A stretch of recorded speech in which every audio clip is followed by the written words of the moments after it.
In just 11 days' time, the Conservative Party leadership contest will have finished. The party will have a new leader, the country will have a new Prime Minister. It will be one of two men, Jeremy Hunt or Boris Johnson. Tonight, I'm joined by both.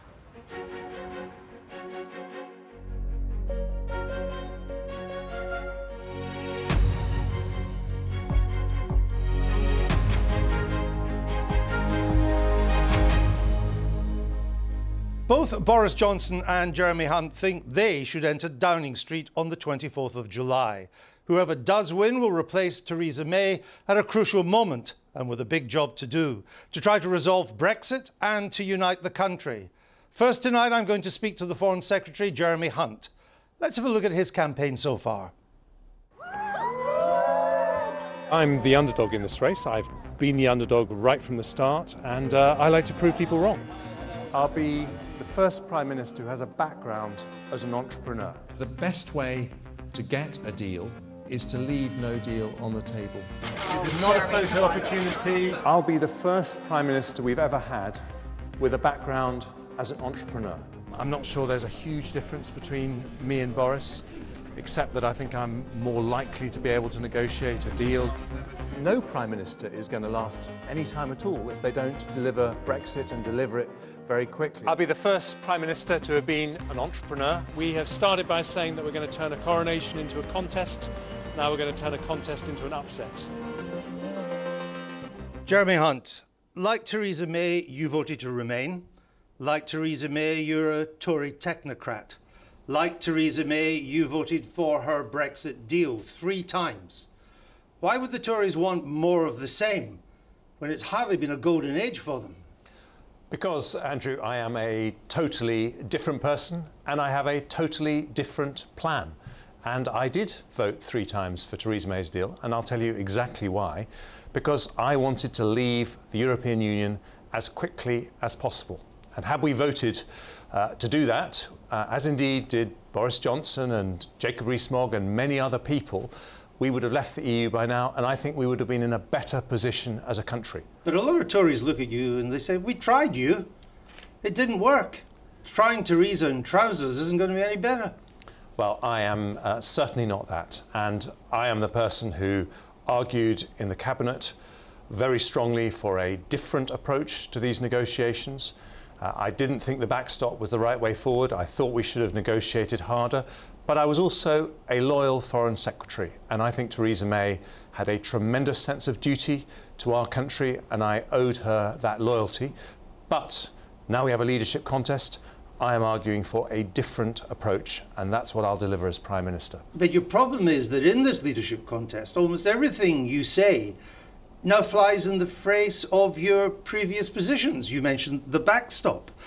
You claim the Irish backstop was, quote, never something you believed in, that, quote, you argued against it. Can I just remind you, Mr. Hunt, you voted for it, not once, not twice, 3 times. Indeed. And so where's the credibility? The reason I voted for it was because at every stage I voted for us to leave the European Union as quickly as possible. And I didn't think it was perfect, but I would have preferred right today to be outside the European Union, to have left the EU, to have resolved that issue, and then to tackle the imperfections in that deal, the main one of which was the backstop. And as I say, other leading Eurosceptics, people like Jacob Rees-Mogg, for exactly the same reason, they also voted for that deal, because they also wanted us to leave as quickly as possible. But it does give you a credibility problem. For example, after the 2016 referendum, you said there should be a general election or another referendum on the terms of the UK's exit. But of course, now you're trying to lead a Brexit party. Such words would never leave your lips. Not at all. What I said... Oh, you want another referendum? No, what I said was that there should be, in that article, which I think was written a week after the referendum result, was that there should be democratic endorsement of the shape of the Brexit that we did, and that is indeed what happened. We had a general election. Well, we had a general election in which over 80% of the country voted for parties that wanted to leave the European single market and leave the customs union. So we've had that endorsement of the shape of Brexit, and that is what I'm supporting. We did not know in the 2017 election what the terms would be. We didn't know the shape of the deal. The deal hadn't been done.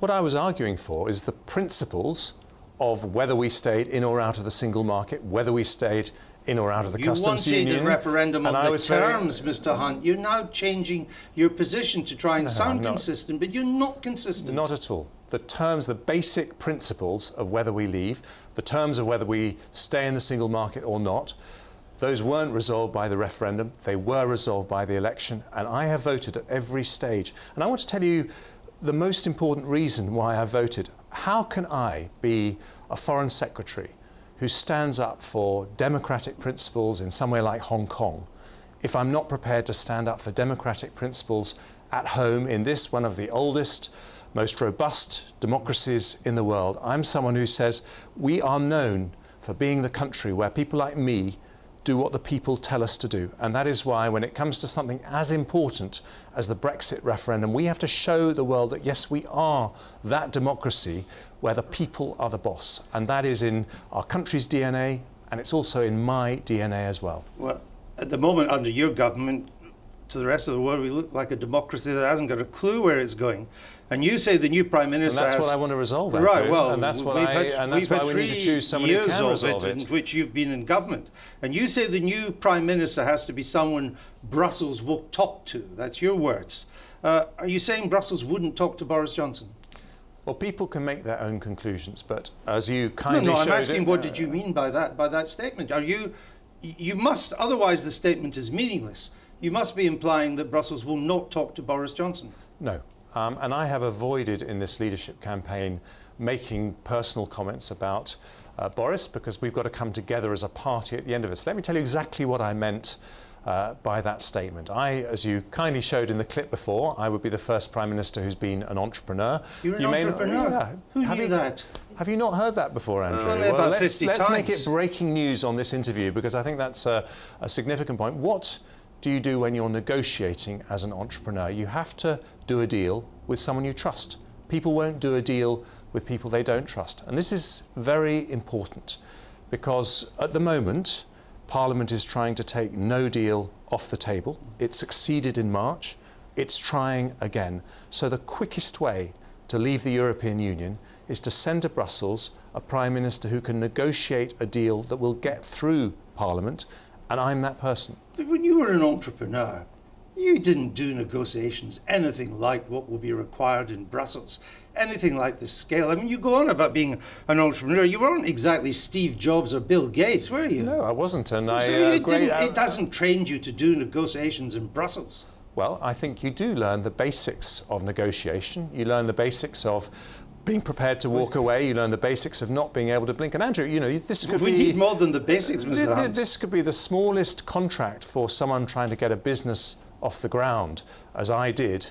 But those basics remain the same. And I would tell you that in government, those same skills I used to negotiate very complex things like the licence fee deal with the BBC, the NHS pay awards, and I have been, indeed, you know, the protracted dispute to try and get a peace process going in Yemen.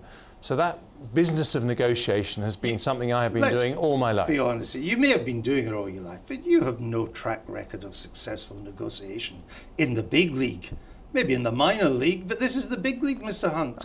Don't belittle people up and down the country who have built up businesses, as my one was. You know that's not what I'm doing. No, it is, because you're saying that those skills you learn doing those small things early on in your life aren't relevant to later on. Of course they are. They are how all of us learn to do the big things. Speaking of Boris Johnson, when you tried to pin him down to back our ambassador in Washington in the ITV debate, and he didn't, you must have realized then that that made the ambassador's resignation more likely.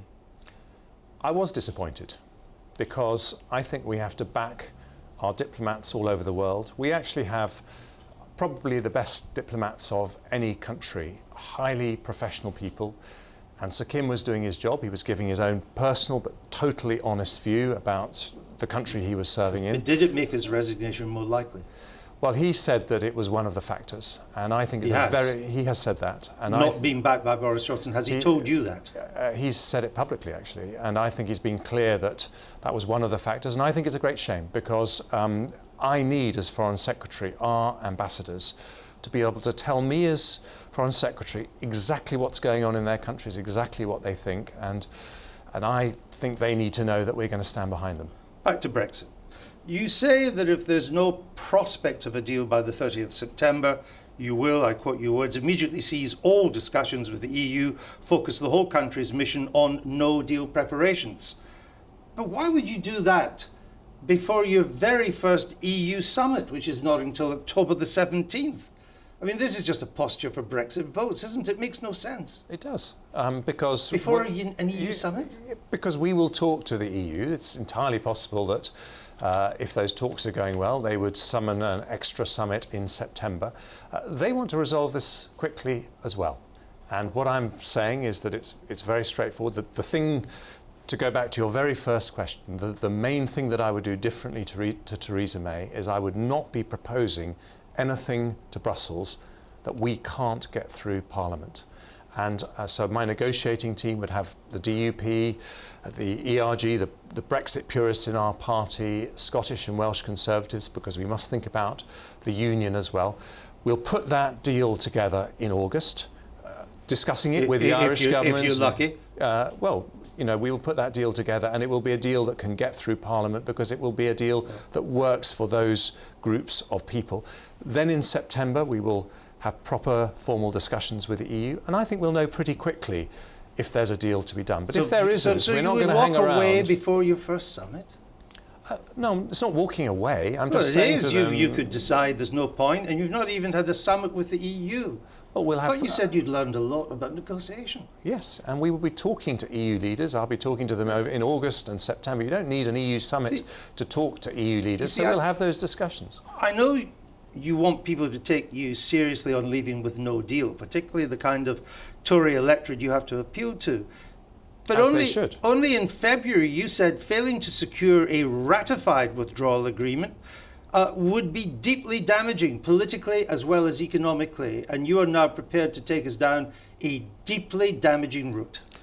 I have never hidden from the risks of no deal, but we are a democracy, as I said to you, and I've always said, and this is something I've said ever since we made that referendum decision, if the only way to leave the EU was without a deal, we should do that, and we could make a success of it. But the way that we'll make a success of it is being honest about the risks to business, about the risks to our union. Just think what Nicola Sturgeon would do, the risks in Northern Ireland.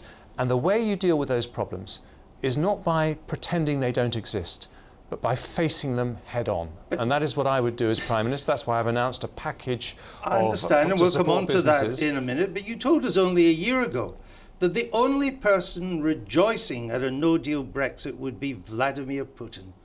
And that's the route you're now prepared to go.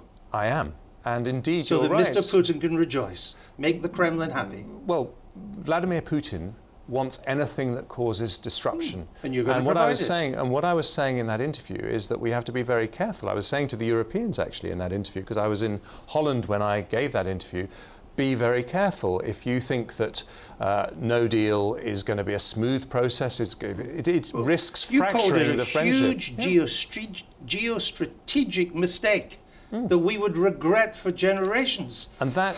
Why would you want to go down this road if that's what you really think?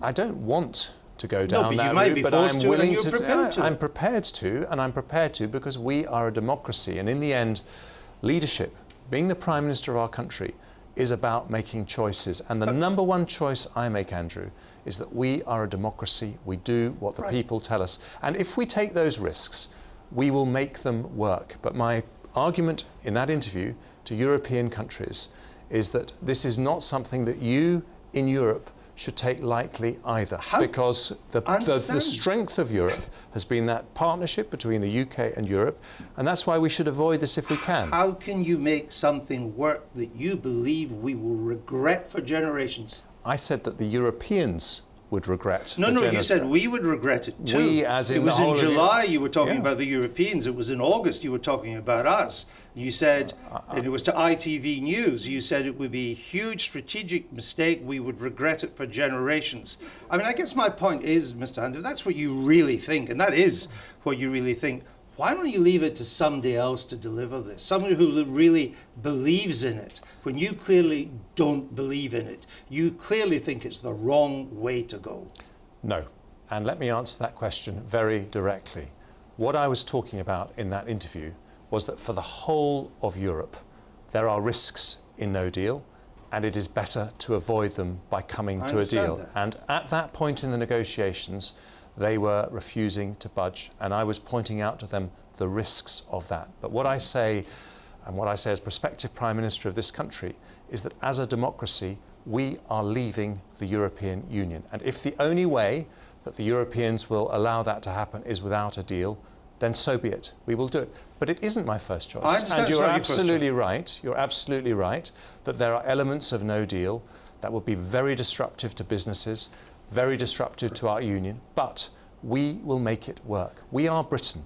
We are a country that has had much bigger challenges than that in our past. If I think about the D-Day celebrations, all that stuff, I've heard all the rhetoric, Mr. Hunt. No, this is not rhetoric. This is not rhetoric. Facts. The facts here are that if we want to avoid those potentially difficult consequences in a no-deal situation, choose a Prime Minister who can negotiate a deal. That also happens to be the lowest risk way of leaving the European Union. Let's look at the deal that you would want to do. Do you intend to replace the May Agreement or to change the May Agreement?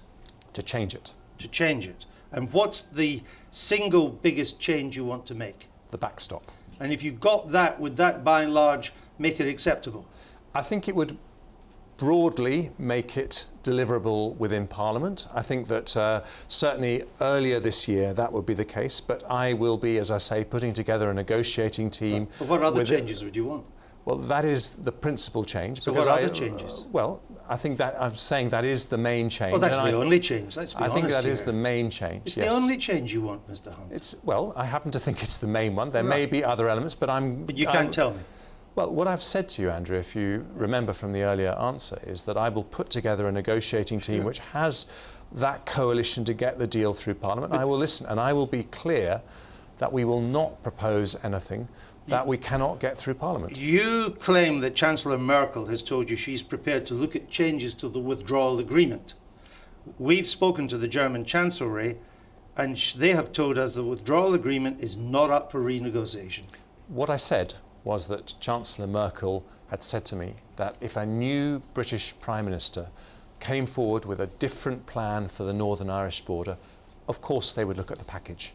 And that is because they want to find a solution to this. And the question is, it's not a choice about whether or not we leave. That decision has been made. It is who is the Prime Minister who is most likely to get us out of the EU quickly. And my worry is if people vote with their hearts, perhaps, instead of their heads, we will end up with a general election before we get to Brexit. If they support me, they're choosing someone who is not going to pretend this is easy, but someone who actually has a chance of getting us out of the European Union quickly, which means a deal that can get through Parliament, and that's what I can do. You've said you would go beyond October the 31st if we were close to a deal.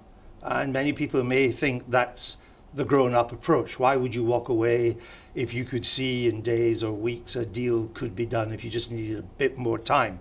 But how much more time?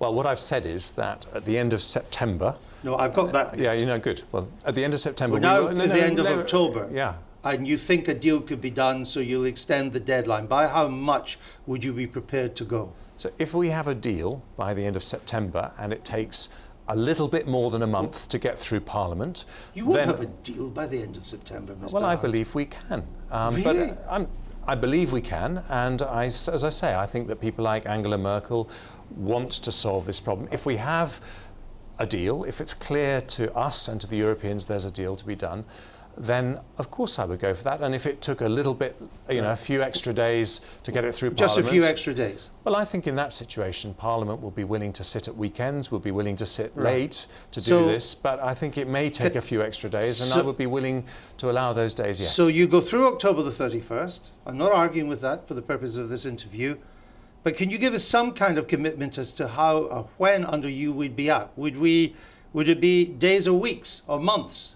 Well, it's not going to be months, Andrew. Would we be gone by Christmas? As I say, I'm not going to give you those commitments because I think, because getting stuff through Parliament, listen, I'll tell you why. It's because Prime Ministers should only make promises they know they can deliver. And there's another reason why we have to be careful about this 31st of October date. It is because Parliament may try and take a no-deal Brexit off the table altogether. And so I think my commitment is that I think I'm the best person to get a deal. And if we get a deal, it will be on or around the 31st of October. But I can't control what Parliament does, and that's why I'm being honest with people about the difficulties. If it's on or around the 31st, it has to be before Christmas. I would expect so, yes. Expect so, but you cannot say for sure. Is there any chance we could still go into 2020 and still be a member of the EU? I don't believe so, no. But you don't rule it out? I don't believe that would be the case, because if well, this is why people don't really trust you on this. They don't see that it could linger on and on and on as it has under Theresa May. What people get with me is a Prime Minister who will get them out of the EU more quickly than the alternative. You just can't tell us when. Because I'm being honest with people, this is a negotiation. I don't control the parliamentary timetable. And what would you rather, Andrew? Because just give a straight answer. That's what I'm giving you. Oh, you haven't, because you can't tell us when we'd be out, come rain or high water. A straight answer is not giving a date that you can't deliver. And what has just happened in this country? We have had a big betrayal of trust because we had a Prime Minister who, with the best of intentions, made a promise we would leave by the end of March. She didn't deliver that. I'm not going to make that mistake. I am saying this. If you want to leave the EU quickly, if you want to avoid a general election, which is the risk if you go about this in the wrong way, I'm the person who has the biggest chance of negotiating that deal and getting us out by October the 31st. You've made a raft of expensive promises to increase spending and cut taxes in this Tory campaign. Do these promises stand whether we leave with deal or no deal? The business tax cuts, the corporation tax, does, because that is preparation for no deal. We should do that whether or not we leave with a deal. But the other spending commitments, for example, the defence spending pledge that some of the things I've been talking about this morning, that would take longer in a no deal situation. So you would take half of the current Chancellor's headroom, you would take about half of that to cut taxes for business. This is his fighting fund for no deal. And you're going to spend 50% of that slashing taxes on businesses who've already had major cuts on taxes. That's your plan? Correct. And let me tell you why. First of all, because in a no deal situation, you will have a shock to the economy with the imposition of tariffs. And this is a good way to give businesses more headroom to deal with those changes. But secondly, this is, I think, the nub of the argument that I'm making. I want to fire up businesses, to get young people starting their own businesses, just as I started my own business. And I accept that a cut in corporation tax isn't the most popular tax cut. But what it does, if you look at what President Trump did in America, he cut business taxes and it increased the American growth rate. It's now growing at about twice our rate, about 3% compared to our 1.5%. If we did that in this country, we would have an extra £20 billion to spend on precious public services and further tax cuts. And that is the heart of our success as a country, will be to fire up the economy. Mr. Trump's corporation tax cuts was only a small part of an overall fiscal package, which has increased the deficit by $2 trillion in America and has given them a deficit of 5% of GDP. The corporation tax cuts were small in that huge stimulus. Is that your plan in Britain, to get a bigger and bigger deficit as in America? Well, our context, of course, is different, but it's different in two ways. First of all, my corporation tax cuts are much more radical than anything President Trump did, to bring those corporation tax rates down to 12.5%, one of the very lowest in the world, as low as the levels in Ireland. And incidentally, when Ireland did those cuts, they had a GDP per head that was lower than ours. Now it's nearly 50% higher. You can't link the two. That's absurd that the two are the same. It may have played a part. The fact is, Mr. Hunt, we've had a bigger cut in corporation tax on business under your government in the past 10 years. It hasn't turbocharged the economy. We've had the slowest recovery in history. Where was the turbocharge? 1,000 jobs created every single day that we've been in office. An economy that was facing... Let me answer the question, Andrew. We faced the worst financial recession since the Second World War. We've turned around the economy. That is why, by the way, I was able to secure the biggest ever funding increase in history for the NHS. Well, I mean, I want the NHS to be brilliant, but I could only do that because we turned around the economy. Can you tell me one major business that's told you that UK corporation tax is the biggest problem facing them?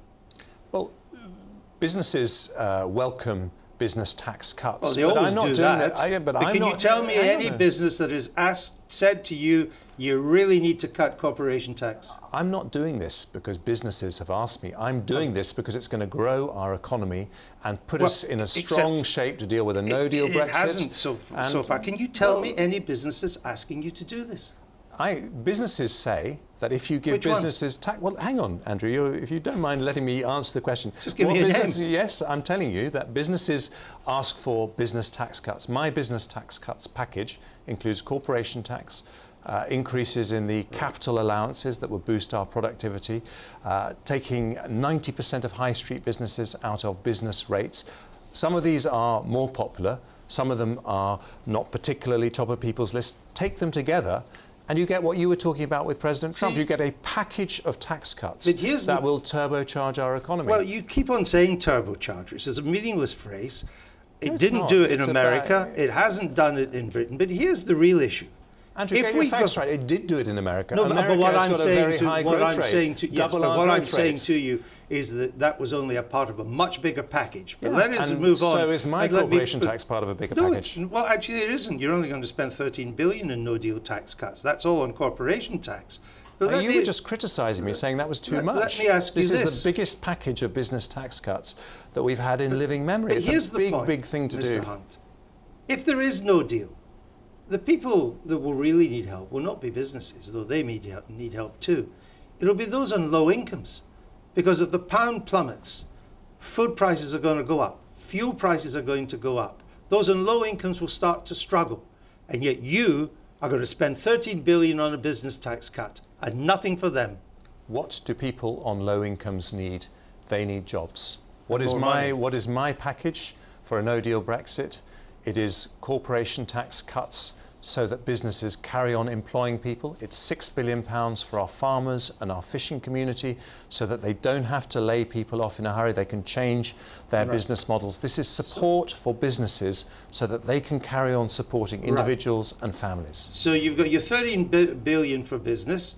You've got $6 billion for farmers and fishing, which is 2% of our economy.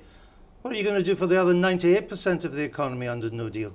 Well, I think we've just been talking about the business tax cuts that will help businesses up and down the country.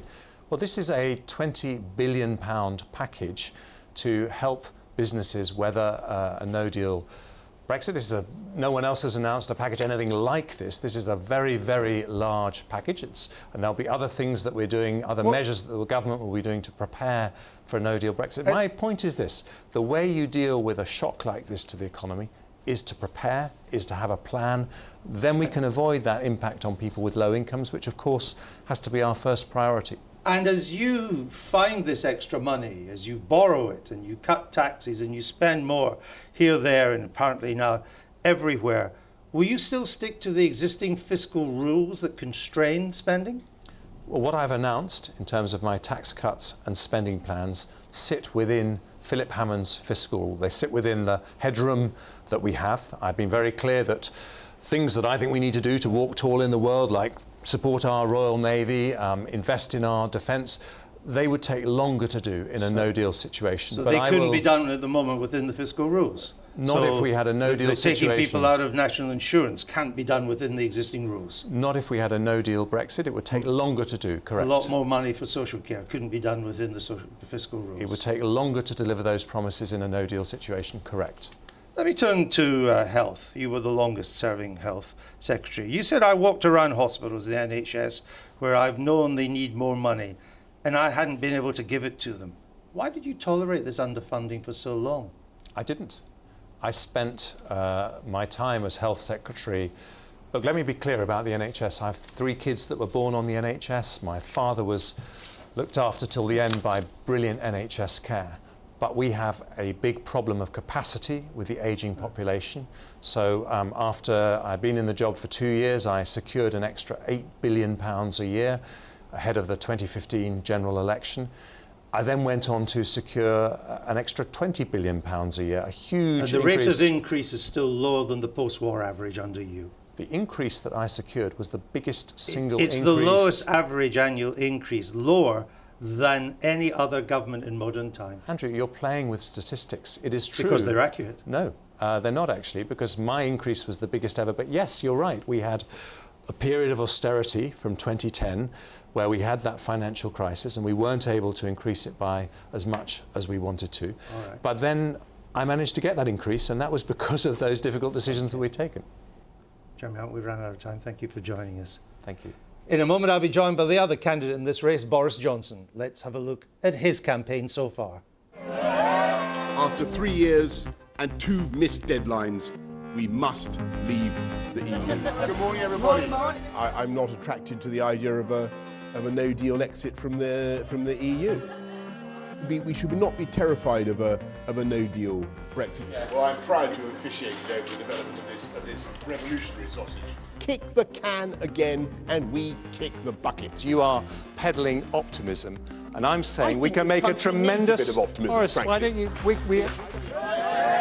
Because actually, I think what people want to know is what is going on with this guy. Does he, when it comes to trust or when it comes to character, all those things, does he deliver what he says he is going to deliver? Boris Johnson, we're going to talk a lot about policy, but I first want to talk about you, because for many people, including many Tories, your character, your reputation, trust in you is as big an issue as the policies you stand for. Do you accept that that's a problem for you? No, I don't at all. I think what people want to see is what my plans are to come out of the EU on October the 31st, get that deal done, take us beyond Brexit, and unite the country. And I've got a lot of things that I think will be fantastic Conservative policies. I think they want to hear about that. They want to hear about what we can do to fight crime. And I think they'll be interested to know what the last time I was asked to fight crime here in this city, what we did in getting it down by, I think, about 20% overall, the murder rate down by about 50%. If people are interested in my character and my political credo or whatever, well, look at what I deliver. It went down 20% in London when you were mayor, crime. Crime went down roughly 20% when I was mayor, How much yes. did it go down in the same time in the rest of the country? Well, you know, I 26%. Well, look at the murder rate in London. That fell the rest of the country too. And it was... So you were behind the rest of the country? No, the murder rate in London, I don't believe the murder rate in the rest of the country went down by 50%. Did it? Overall, crime went down faster in the rest of the country, and the murder rate was roughly similar as it fell. Yeah. So you didn't outpace the country. I don't think so. You were part of a national trend. If you look at what we did in London, we had a murder rate when I came in running at about 160 a year, something like that. We got it down over look at the graph. We got it down over 4 or 5 years to fewer than 100 murders in a city the size of 8.5, 9 million. That was a remarkable achievement. And that was because we had some very robust policing, and we backed the police to go out and do their job. And the particular problem we had was with knife crime and gang crime, and we backed the police to do stop and search in a way that was systematic, that was and that's become your policy. Humane, so, but also drove down that particular form of violence. My point is simply that compared to the rest of the country, it was nothing very special. But let us move on and see whether I think the people of London appreciated it of course and they noticed it. Everybody appreciates when crime falls. But did we get the measure of... No, not by the way. No. No? You will follow the questions I want to ask, not the ones you want to be asked. Did we get the measure of the man this week? Our ambassador in America, Kim Darroch, he found himself at the centre of a storm. He couldn't count on your support. That's not true He decided he had to resign. Why didn't you stand up for our man in Washington? On the contrary, I stood up completely for the principle that civil servants should be allowed to say what they want to their political masters without fear or favour. You were asked 4 times in the ITV debate to offer him your support. Why did you not offer him your support? I support the principle that all civil servants should be able to say what they want to their political masters without fear. And the real culprits... Why did you not offer him your support? The real culprits in this are the people who leaked that material. You see, you're doing what you've done throughout this campaign. No, you can't. Well, no, because you're making a false assertion. You're doing what you've done throughout this campaign. You get asked a question, and then you go on to something else, which is a sideline to the actual issue. What I'm asking you is that when you were asked 4 times in the ITV debate to support our man in Washington, you did not do so. After watching it, he was so dismayed by your failure to do so, it was one of the reasons he resigned. Actually, I spoke to him the following day and said how sad I was that he had resigned, and he pointed out that he didn't watch it. So you might need to check your facts, Andrew, before you make that. He didn't say to you that what you had said. He told me that he had not watched the show. So, I'm told that he watched it with his wife. Well, I've just spoken. I spoke to him 2 days ago, and he said he said he had not watched it. Did he say that you played any part in his resignation? My view is that it was very sad that he resigned, and what he said was that somebody had relayed to him what I had said. And did it play a factor in his resignation? He said that what somebody had relayed to him had certainly been a factor in his resignation. So your lack of support for him was a factor in his resignation? I think that, unfortunately, what I said on that TV debate was misrepresented to Kim. And the Foreign Secretary has told us on this programme that it was a factor. I don't think that it was right, if I may say so.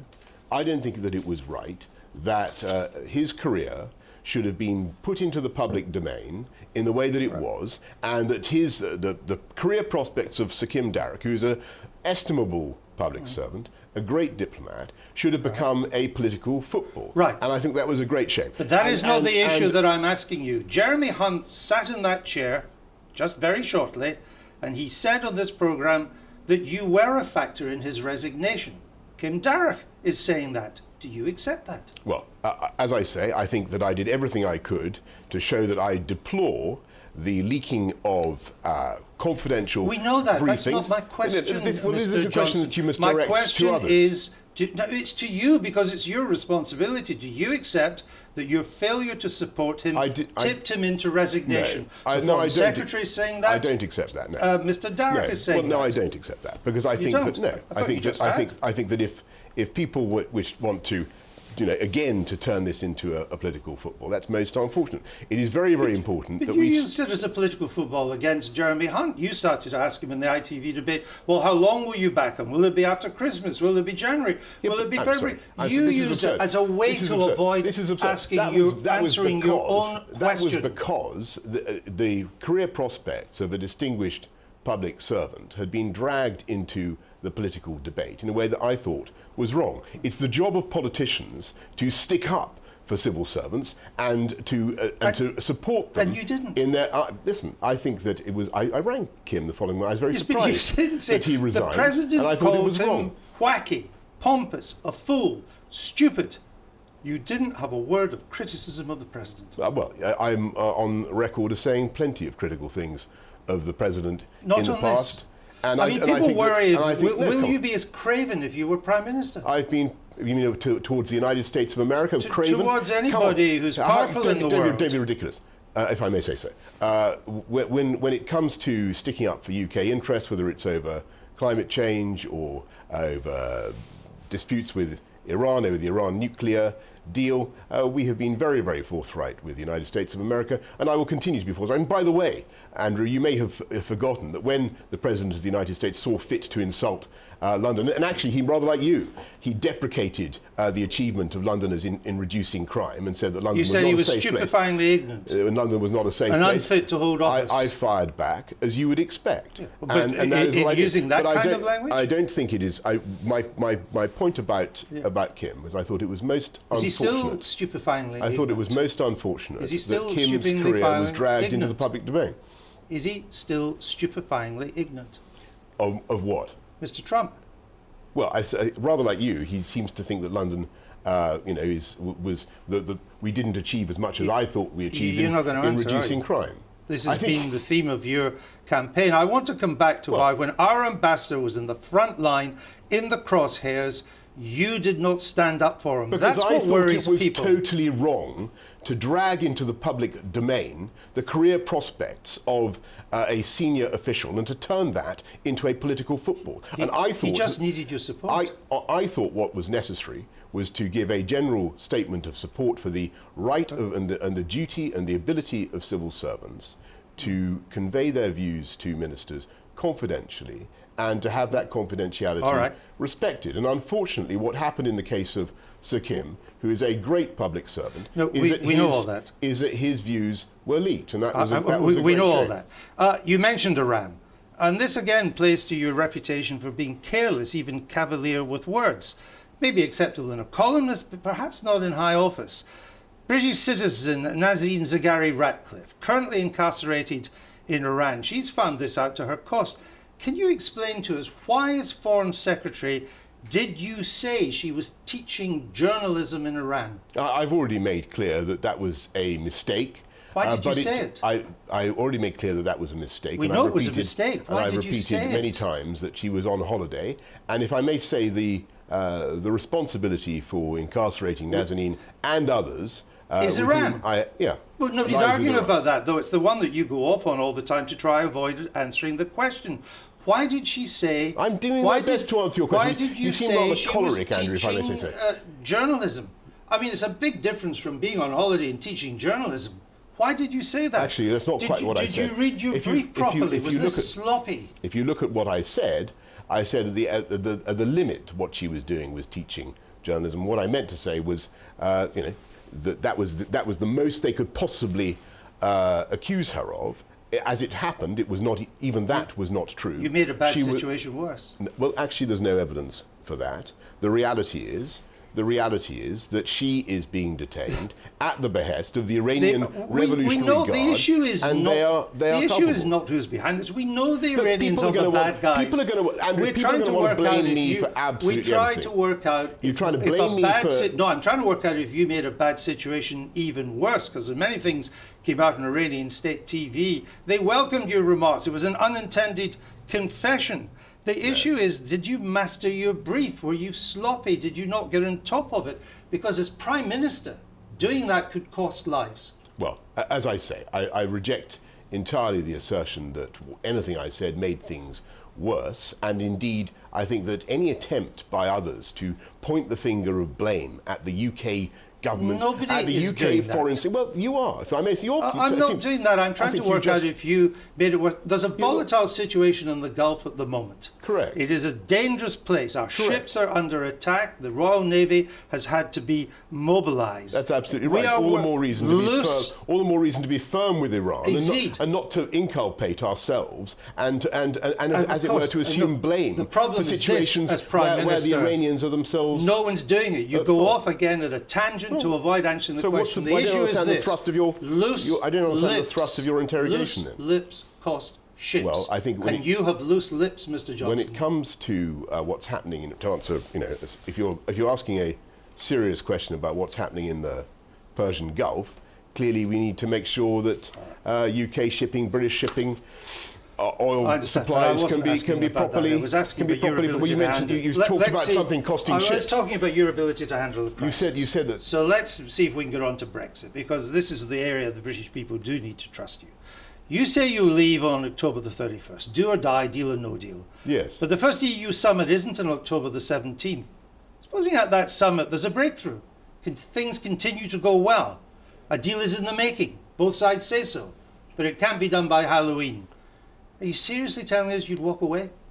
I think we've got to come out on October the 31st, and I think it is very odd that those who say they would delay even further can't set another date. I mean, how much further are we going to wait? We were meant to come out on March the 29th. We were then meant to come out on April the 8th. Sure. We then delayed it for a further 6 months.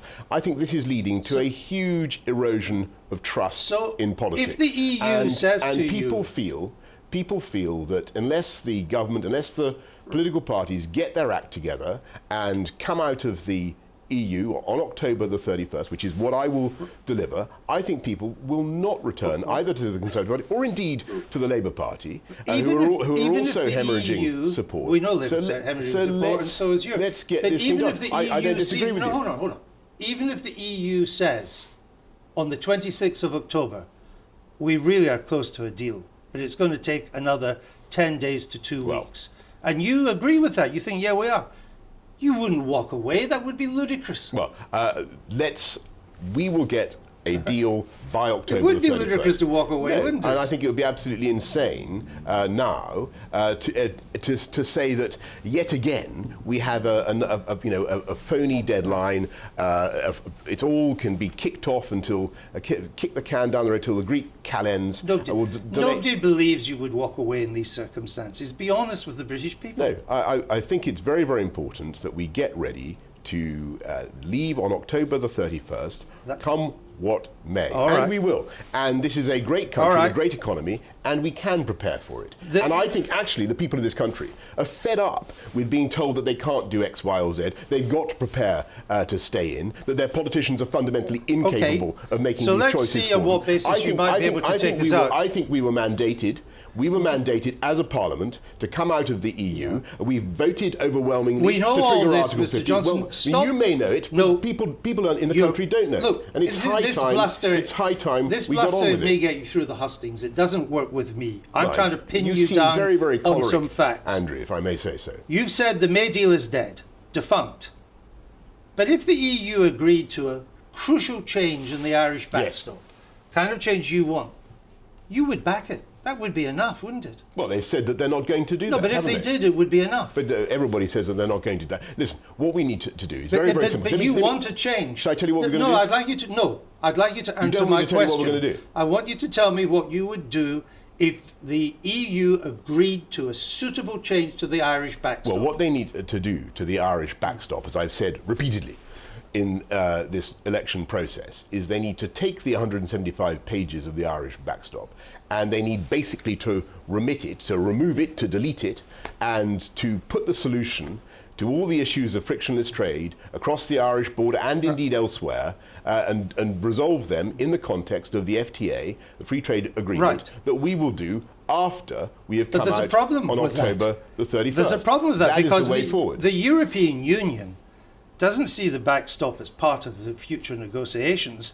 It sees the backstop as a fallback for should these negotiations fail. It wants the backstop in place. Andrew, should they fail? It's a precondition for you to negotiate, and they won't change their mind on that. No. Well, that's, if I may say so, more of the defeatism and negativity that we've had over the last 3 years. It's just an accurate reading of the view in Brussels. No, it isn't. It's entirely wrong. Because what's happened over the last 3 years is that the EU has been presented with a UK partner that is basically determined to stay in the customs union and in the single market. And that's effectively what the backstop constrains us to do. If you look at what the backstop does, it presents the Prime Minister of the UK, presents the government of the UK with an unacceptable choice. I understand that. Well, I don't think people do. Do you think what our viewers really understand? What I'm trying to get across to you is that the EU will not agree to make the backstop in the negotiations. It's a precondition for the negotiations. What has changed now? What has changed now is that there is a different approach to the negotiations, a new optimism about what we can do, a new spirit of determination to come properly out of the EU and to get a fantastic deal. And we do that by remitting the solutions to frictionless trade across the Irish border, Northern Irish border, and indeed all other borders, to the work that needs to be done to do a free trade agreement. That is the way to do it. And I'm telling you, and time will tell, that the EU will not agree to doing it that way, but we shall Well, see. You're quite but then- confident that Parliament won't rule out no deal, aren't you? Well, Andrew, Parliament has had several opportunities just recently so you are confident? to say that they don't want So the a answer is no-deal yes. Brexit, and they have not taken Okay. that option. So if you I'm are- increasingly optimistic that They won't. Okay. that my colleagues in Parliament, all of us, will be able to work together to get something Right. done So the and answer is get it yes. across the line. Yeah. So if you are so confident, why don't you rule out suspending Parliament? The old proceed prorogue with question. no deal? Yeah. The Why don't prorogue you rule question. that out? Well, because I don't want to do it. I know that, but don't why think it's don't you rule it necessary. out? Because I don't think it is sensible at this. I don't want a no-deal Brexit either. No, I understand that too. But Okay, if well, you're then in you that understand position, why I'm not ruling it out. Yeah, well, why? Because you've argued, the Brexit side has said that Brexit will revive our parliamentary democracy. But you might suspend parliamentary democracy to force through Well, Brexit. I It's a don't- bizarre I position. don't want to do that. But you won't. Let me you be will clear. not tonight Let- rule it out. let me be you clear. may prorogue our parliament to get your way. Well, let me be clear what I want to happen, okay? I want the elected representatives of the people to take their responsibilities and work together to get this thing over the line. And I think actually there is an outbreak of common sense starting to take place in our party and across Parliament. And people are coming together to try to get this thing done. I don't think it will be necessary to do anything but like we can't proroguing proceed on Parliament. a Wing and Johnson prayer. We need to have some No, idea of what we're trying to We're do. going to proceed with the dignity and maturity and common sense of the Parliament of this country, but and they are going to get it right. Only recently you claimed that we could leave on no deal, and we just carry on trading with the EU as now, pending a new trade agreement to be done. You now know that's not true, don't you? Well, it depends what sort of terms you strike with the EU. It might be possible, and I accept that this has to be done by mutual agreement, but it might be possible, for instance, as we come out, to agree under GATT 24 paragraph 5b that both sides agree to a standstill, a protraction of their existing zero tariff, zero quota arrangements until such time as we do a free trade deal. And that would be one way forward. And but I what think that about- would be very attractive. what about, and of course it would be up to our friends and partners to decide so whether they wanted how would you to go handle, along you with talk that. about Article 5b in Paragraph GATT 5. 24. Article 24. Get the It's detail Article right. 5, Get the yeah. detail right, Andrew. It's How- Article 24, paragraph 5b. And how would you handle paragraph 5c? I would confide entirely in paragraph 5b, because that is... How would you get round what's in 5c? I would confide entirely in paragraph 5b, which is Do you know what's in enough for our 5C? purposes. No. I thought you were a man of detail. Well, you didn't know whether it was an article or a paragraph, but Well, there's that's enough, not the detail there's you enough, told there's us, Tory enough, Hussings. there's enough in paragraph 5b to get us No, an agreement that we 5c want. says you don't just need the EU's approval. You need to agree with the EU the shape of a future Yes. trade agreement and a timetable to getting towards it. Now, can I just And point out? but why should in that? Can I ask you? Okay, I'll tell you why. Again, why I'll this tell you why. defeatism? Well, why I'll tell this you- negativity? I'll tell you why the EU why wouldn't agree. Well, you've asked and I'll tell you, and you can respond. Why can't we rely on the common Because- sense and goodwill of because both parties to get this done? You would want the EU to agree to the status quo for perhaps up to 10 years, but you would have walked away from the May Agreement. You would have wouldn't take withdrawn long. the 39 Why do you billion. say 10 years? You would have, because that's what Article 5b allows. you don't may have have to to read go- it again. you don't have you to would go have 10 years. but it's up to 10 years. You would have refused the Irish backstop. You would have ended free movement. You would have left the court of the European Court. Why on earth would the EU agree to the status quo in these conditions? Because it's manifestly fantasy. no, because it's manifestly in the interests of both sides, Andrew. And after all, the EU has a very substantial net balance of trade with us. They have a considerable surplus in goods alone of I think about £65 billion, and they will want to continue to see those I'm not goods surprised you're smiling, because you know it's mission impossible. Flowing it. Well, I don't. Can I just? I just do think that sort of BBC-generated gloom and negativity has helped to condition the mindset of. Well, seriously, Andrew. Yeah, okay. I think it's let's get people back in this to- country. let's get it's back very to some of simple. the facts. People in this country feel they've been told for 3 years that they are incapable of leaving the EU, and their politicians simply can't do it. but people- My message to the people of this country is that we can do it, we were mandated to do it, and then there are all sorts of ways in which we need to unite the country. I understand. Bringing down crime, as I did in London, whatever you may say we've about it, already started putting that. in fantastic You transport can't infrastructure, filibuster by repeating Mr. investing in broadband. You're here, there are wonderful you're here things to be we can do. scrutinised, and let's come on to your economic policies. Come on. Chancellor Hammond has created a fiscal headroom of around 25 billion in the event of no deal. You do understand that that 25 billion is not in a trunk in the Treasury, don't you?